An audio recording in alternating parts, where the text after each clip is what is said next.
Gujarat news પોરબંદરના અહેવાલને પગલે કુતિયાણાની ભાદર નદીમાંથી થતી રેતી ચોરીમાં બ્રેક આવી રહી છે, જેમાં રાજકોટના ખાણ ખનીજ વિભાગે 5 ટ્રક અને એક જેસીબી મશીન ઝડપી પાડ્યું હતું।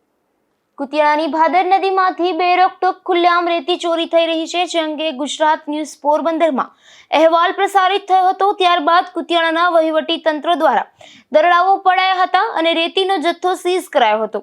ત્યારબાદ ફરી એક વખત સફાળે તંત્ર જાગ્યું છે, જેમાં ગઈકાલે મોડી રાત્રે ભાદર નદીમાં પ્રવેશ કરતા 5 જેટલા રેતી ભરેલા ડમ્પર તેમજ એક જેસીબી મશીન જપ્ત કરાયું હતું।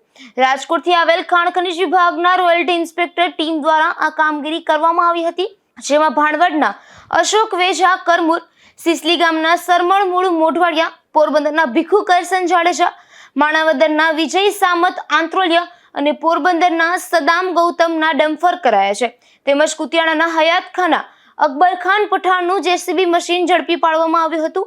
હાલ તો સમગ્ર મુદ્દામાલ કુતિયાણા પોલીસ સ્ટેશનને સોંપવામાં આવ્યો હતો, જેને લઈને હવે આગળની તપાસ ખાણ ખનીજ વિભાગ કરશે। નાગેશ પરમાર, ગુજરાત ન્યૂઝ, કુતિયાણા।